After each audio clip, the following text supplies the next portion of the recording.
마가복음 16장 15절에서 또 이르시되 너희는 온 천하에 다니며 만민에게 복음을 전파하라. 믿고 세례를 받는 사람은 구원을 얻을 것이요 믿지 않는 사람은 정죄를 받으리라.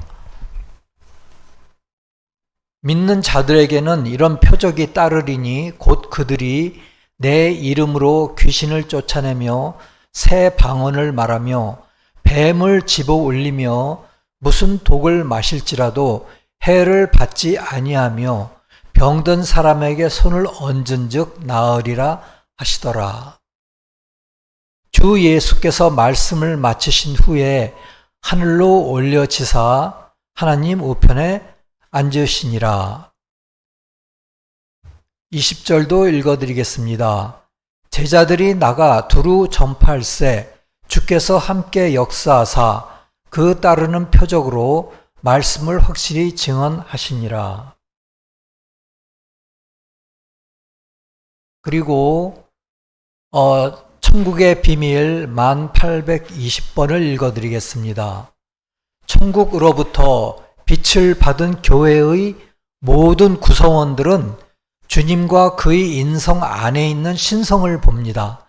반면에 천국으로부터 빛을 받지 못한 자들은 단지 인성만을 봅니다.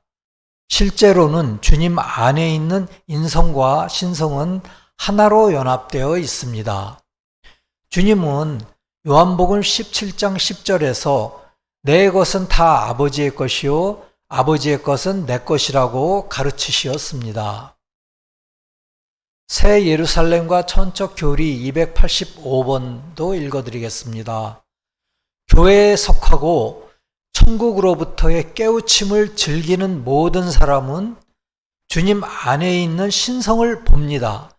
그러나 깨우침을 받지 못하는 자들은 단지 주님 안에 있는 인간성을 볼 뿐입니다. 그러나 주님 안에 있는 신성과 인성은 하나로서 연합되어 있습니다. 이것이 주님의 가르침입니다.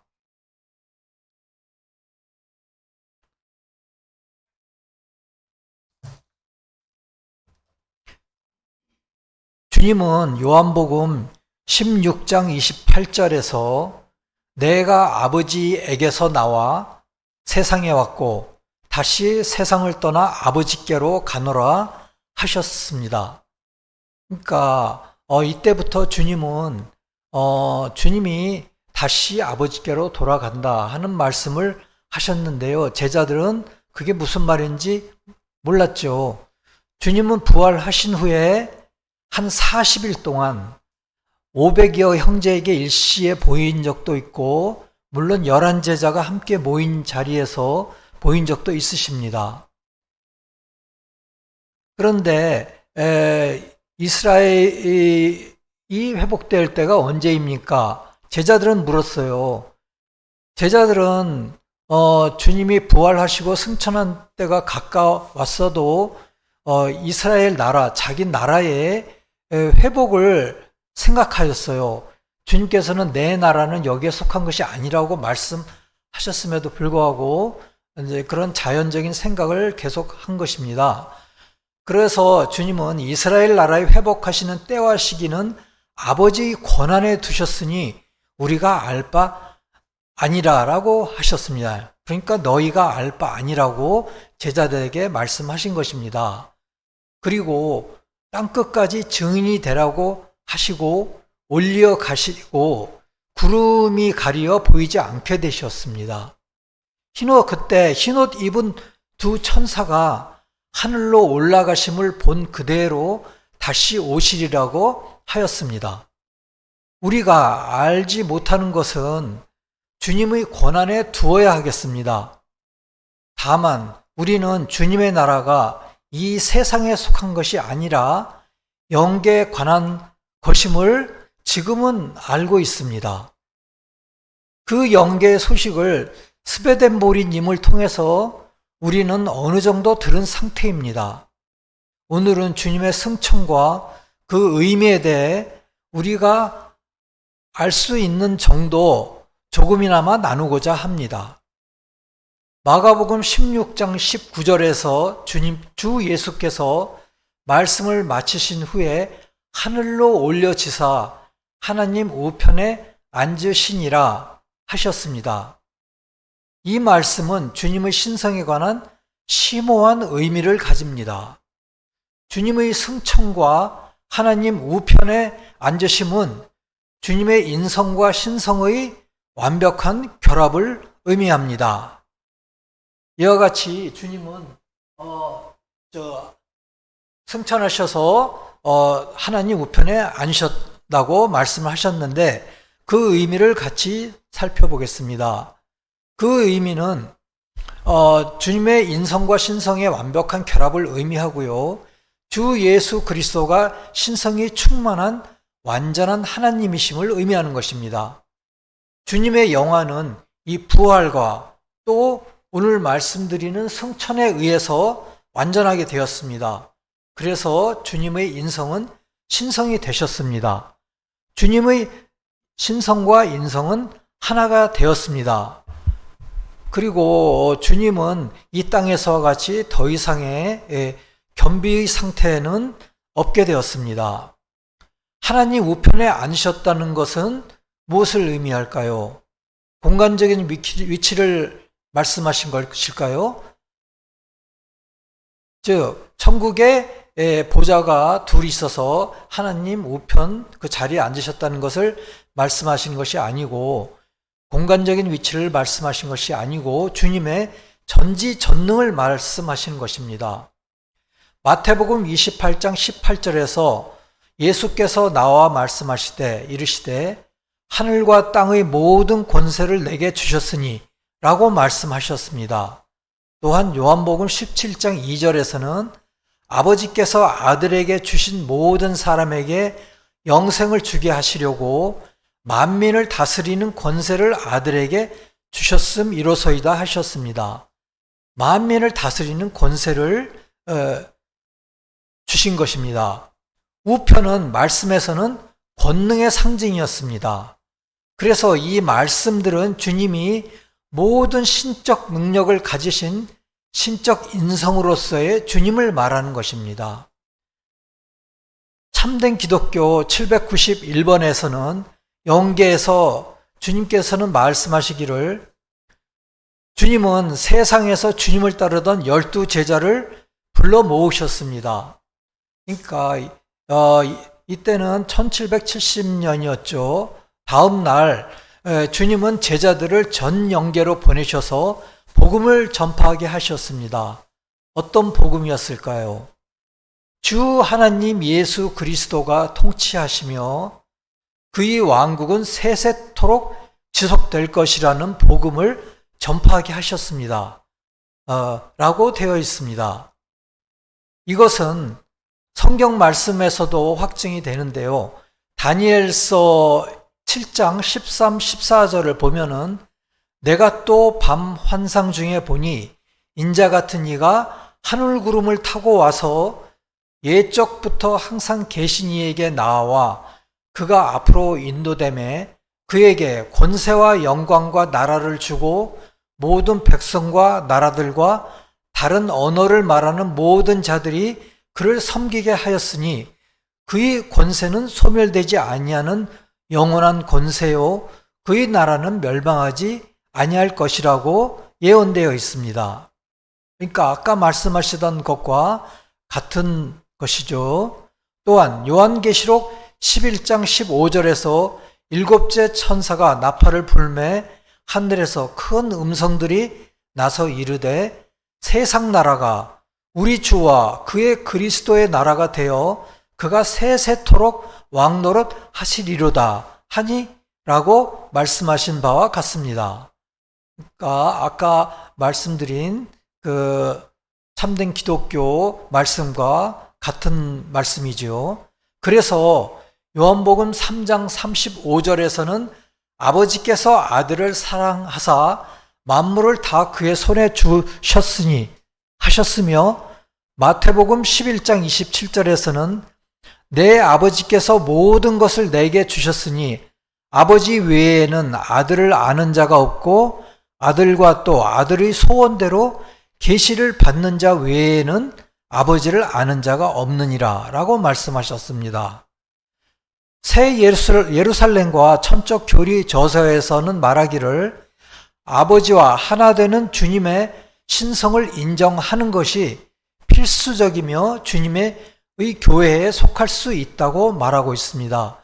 이것이 주님의 교회의 핵심이라고 말하고 있습니다.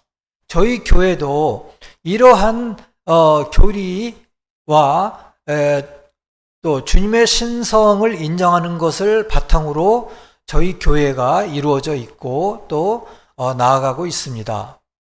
주님의 신성을 인식하는 것이 영적 생명의 기초이며 교회 구성원으로서의 기초인 것입니다. 교회의 기초이며 교회 구성원으로서의 기초이고 그로 말미암아 저희와 또 이 교회의 영적 생명이 유지되는 것입니다.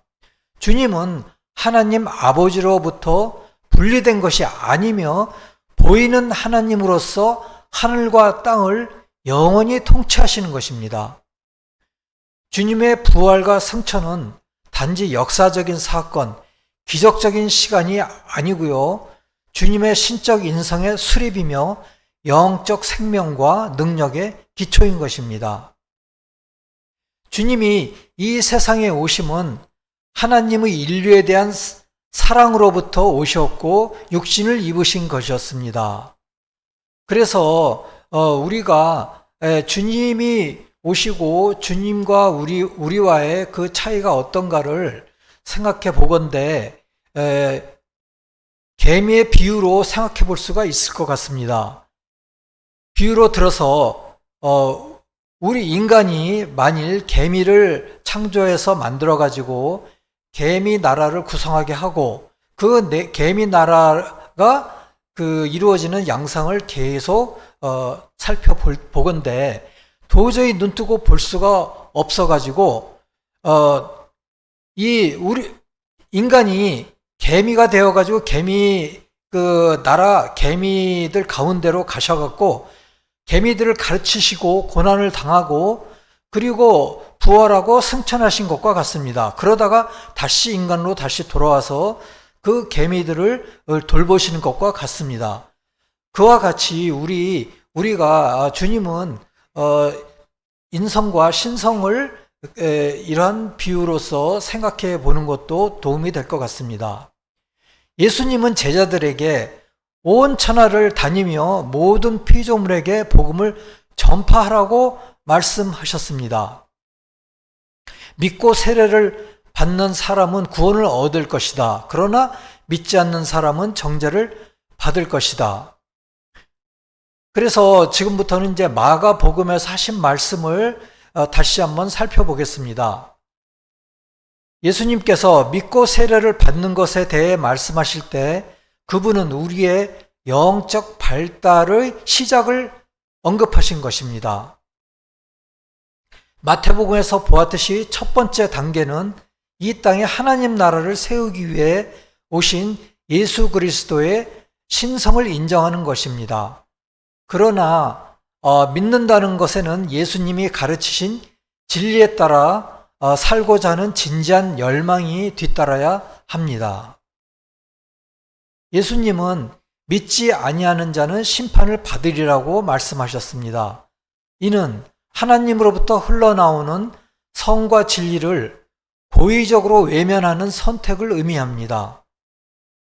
그것이 믿지 아니하는 자들입니다. 고의로 믿지 아니하고 외면하는 자들이고 그러한 선택을 하는 분들입니다. 사람들이 기꺼이 용서를 외면하고 대신에 분노에 머무르기로 선택할 때마다 그들은 스스로를 불행한 삶으로 정죄하는 것입니다. 무슨 독을 마실지라도 해를 입지 않을 것이라는 것은 지옥의 악에 오염되지 않을 것이라는 뜻입니다. 천국의 신비 5719항에 따르면 말씀의 문자에 나타난 것을 멸시하고 조롱하는 영들이 있으며 거기에 영적 의미에 포함된 것을 더 많이 조롱합니다. 그러니까 말씀을 조롱하고 또 그거에 대한 영적 의미를 또 더 조롱합니다. 이러한 영들은 모든 정맥과 동맥으로 들어가서 혈액 전체를 오염시키는 독소와 같습니다. 이러한 말씀을 하시는 것입니다. 즉 주님이 말씀하신 것은 어떤 독을, 자연적인 독을 마실지라도 해를 입지 않는다는 것을 의미하는 것이 아니고 이러한 영적인 독을 의미하는 것입니다.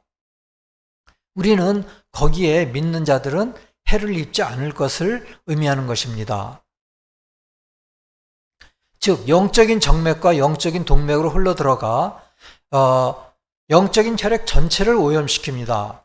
그런데 이것으로 말미암아 자연적인 혈액도 오염될 수 있는 것 같습니다. 계시록 해설 706번의 14항에 의하면 병든 자를 안수함으로 나으리라는 말씀은 영적인 질병의 치유를 의미합니다. 물론 그 당시 제자들이 전파할 당시에는 안수함으로써 그 자연적인 병이 나을 수도 있었습니다. 그러나 그러한 것은 그치고 그 말씀에 있는 영적인 의미로는 그 영적인 질병의 치유를 의미합니다. 죄악이라고 불리는 이러한 질병은 하늘, 즉 주님과의 소통과 연합을 통하여 이러한 영적인 질병을 치유될 수 있습니다. 제자들이 안수하는 것은 주님과의 소통과 연합, 다시 말해서 주님의 신성한 능력으로 죄악을 제거하는 것을 나타냅니다. 17절에서 주님의 이름으로 귀신을 쫓아낸다는 것은 영적으로 이해된 주님의 그 이름은 무엇일까요? 주님으로부터 온 말씀에서 나온 교리의 모든 것을 의미합니다. 그것에 의해서 그 주님의 이름으로 귀신을 쫓아낸다는 의미가 됩니다. 귀신들은 모든 종류의 거짓들을 의미합니다. 그리고 거짓들은 쫓겨나게 됩니다. 즉 교리를 통해 주님으로부터 온 말씀으로 모든 거짓들은 제거됩니다. 그들이 새로운 방언으로 말한다는 것은 무엇일까요?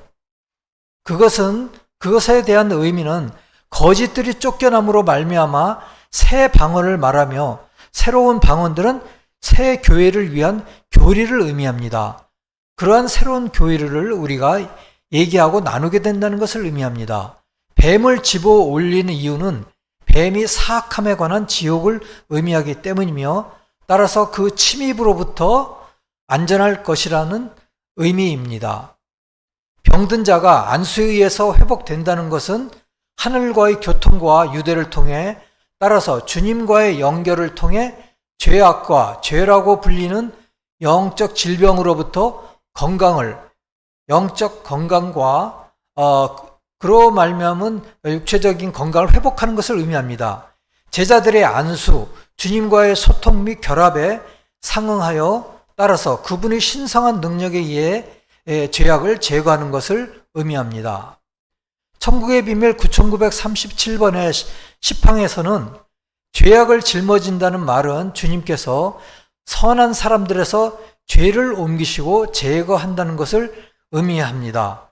즉 마가복음 7장에 나온 것처럼 속에서 곧 사람의 마음과 그 마음에서 나오는 것은 악한 생각, 곧 음란과 도둑질과 살인과 간음과 탐욕과 악독과 속임과 음탕과 질투와 비방과 교만함과 우매함 등 이러한 악과 죄를 주님께서 그 선한 사람들의 마음의 중심에서 주변으로 옮기시고 또한 중심에서 제거하신다는 것을 의미합니다.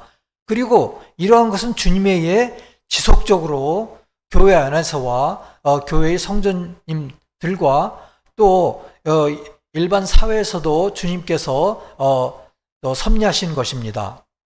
주님의 신성한 섭리 263항에 의하면 주님은 하나님 우편에 앉으셨다는 말씀은 주님이 전능하다는 것을 의미한다고 합니다. 마태복음 28장 16절에서부터 보겠습니다. 11 제자가 갈릴리에 가서 예수께서 지시하신 산에 이르러 예수를 배웠고 경배하나 아직도 의심하는 사람들이 있더라. 그러니까 그 당시에도 주님이 부활하여서 또 자기 자신을 보이셨고 말씀을 하심에도 불구하고 의심하는 사람들이 있는 것입니다. 예수께서 나와 말씀하시어 이르시되 하늘과 땅의 모든 권세를 내게 주셨으니 그러므로 너희는 가서 모든 민족을 제자로 삼아 아버지와 아들과 성령의 이름으로 세례를 베풀고 내가 너희에게 분부한 모든 것을 가르쳐 지키게 하라. 볼지어다 내가 세상 끝날까지 너희와 항상 함께 있으리라 하시니라.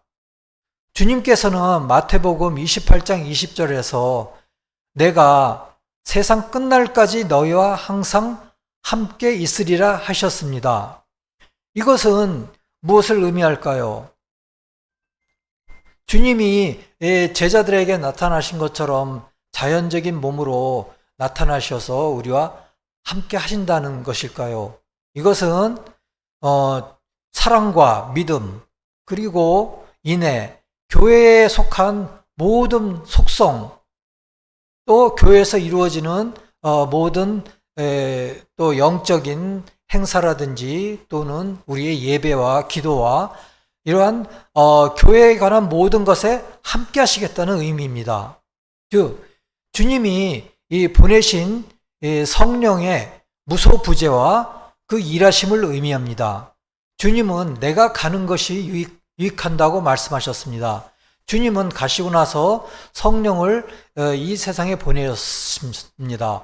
즉 우리 어느 한 부분이 아니라 전 인류에게 보내십니다. 그래서 주님은 그 모든 것에 무소부재하게 계십니다. 그것이 성령이십니다. 그리고 그것으로서 주님은 일하십니다. 아까도 말씀드렸다시피 우리 중심으로부터 모든 악과 죄를 제거하시고 또 주변으로 멀리 물리치십니다. 이러한 일과 또 우리의 그 신앙의 성장을 위해서 일하시는 것입니다.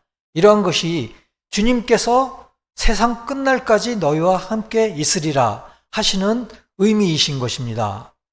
그러면은 이 세상 끝날이 그 주님께서 재림하시면은 끝나는 걸까요? 그것은 아닙니다.